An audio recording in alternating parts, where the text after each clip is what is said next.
Cette vidéo comporte tous les commentaires d'études sur les versets disponibles dans la Bible d'études Esprit et Vie, dans l'Épître de Paul aux Colossiens chapitre 2. Verset 8. Philosophie, vaine tromperie, non sur Christ. Paul nous met en garde contre toute philosophie, toute religion et tradition qui valorise l'autonomie humaine dissociée de Dieu et de la révélation écrite.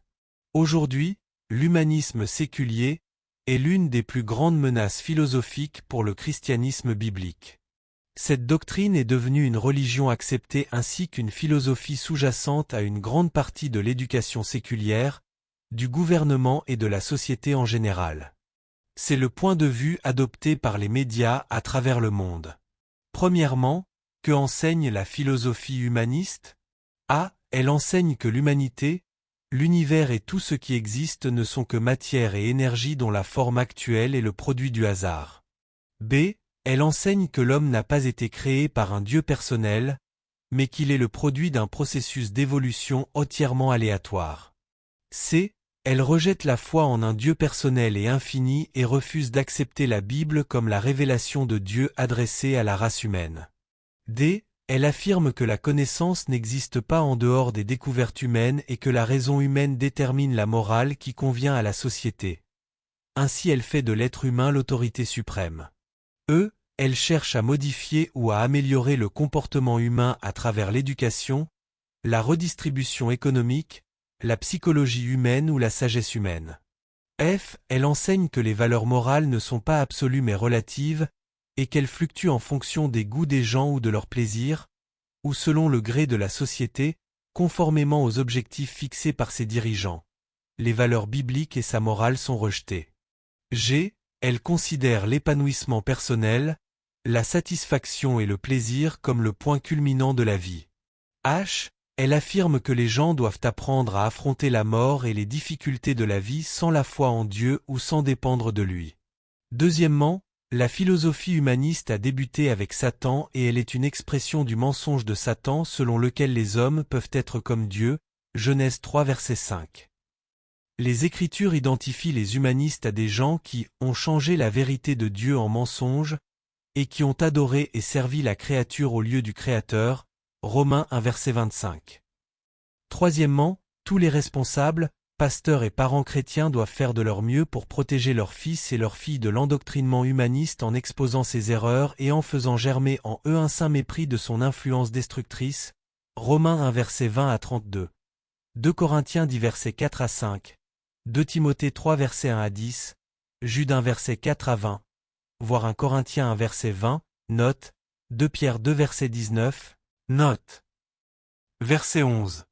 Circoncision de Christ. Dans l'Ancien Testament, la circoncision était le signe qui montrait qu'un Israélite avait conclu une alliance avec Dieu, voir Genèse 17 verset 11, note. Elle symbolisait une coupure ou une séparation d'avec le péché et de tout ce qui était impur dans le monde. Le croyant qui se trouve sous l'alliance du Nouveau Testament a subi une circoncision spirituelle, c'est-à-dire le dépouillement du corps de la chair.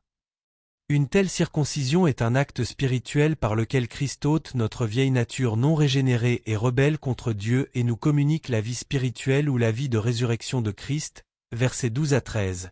C'est la circoncision du cœur, Deutéronome 10 verset 16, 30 verset 6, Jérémie 4 verset 4, 9 verset 25, Romains 2 verset 29.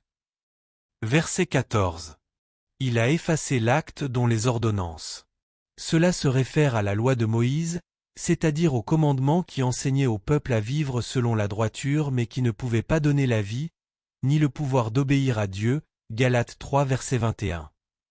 L'ancienne alliance comme moyen de salut a été clouée sur la croix, c'est-à-dire abolie, et Dieu a établi une nouvelle alliance par Christ et par son Esprit, 2 Corinthiens 3 versets 6 à 9, Hébreux 8 versets 6 à 13, 10 versets 16 à 17 et verset 29, 12 verset 24, voir l'article intitulé L'Ancienne et la Nouvelle Alliance. Verset 15. Dépouiller les dominations et les autorités. Christ a triomphé de toutes les forces démoniaques et des puissances sataniques du monde en mourant sur la croix, voir Éphésiens 6 verset 12. Il les a dépouillés de l'emprise qu'ils avaient sur les hommes et sur les femmes qu'ils tenaient en captivité sous la domination du mal, et ce, contre leur volonté, voir chapitre 1 verset 13, Matthieu 12 verset 29, Luc 10 verset 18, 11 verset 20 à 22, Hébreux 2 verset 14, voir l'article intitulé Puissance sur Satan et les démons. C'est un triomphe auquel les enfants de Dieu prennent part. Nous ne remportons pas seulement la victoire sur le monde et sur la tentation, 1 Jean 4 verset 4, nous avons aussi la puissance de livrer bataille contre les forces spirituelles du mal, voir Éphésiens 6 verset 12, note, voir l'article sur les signes des croyants. Verset 16. Manger, boire, sabbat. Au sujet du manger ou du boire, se réfère probablement aux règles alimentaires ascétiques recommandées aux Colossiens comme étant nécessaires pour être sauvés, voir verset 17. Une fête, une nouvelle lune, des sabbats, se référait probablement à certains jours saints du calendrier juif. Paul enseigne que le chrétien n'est pas soumis à ce type d'obligations légales et rituelles, Galates 4 versets 4 à 11, 5 verset 1, voir Matthieu 12 verset 1, note sur le sabbat, Marc 7 verset 6, note sur le légalisme. Verset 18. Culte des anges. De faux docteurs disaient que les anges devaient être invoqués et adorés en tant que médiateurs entre Dieu et les hommes. Pour Paul, invoquer les anges revient à supplanter Jésus-Christ en tant que chef suprême et suffisant de l'Église, verset 19. Par conséquent, il met en garde contre cela. Aujourd'hui, on retrouve la croyance selon laquelle Jésus-Christ n'est pas le seul intermédiaire entre Dieu et les hommes dans la pratique qui consiste à adorer et à prier des saints décédés qui agiraient comme patrons et médiateurs. Christ se voit ainsi ravir sa suprématie et sa place centrale dans le plan rédempteur de Dieu. L'adoration et la prière adressée à quelqu'un d'autre que Dieu, Père, Fils et Saint-Esprit, sont des pratiques antibibliques qui doivent être rejetées, voir chapitre 1 verset 2, note, voir l'article sur l'adoration.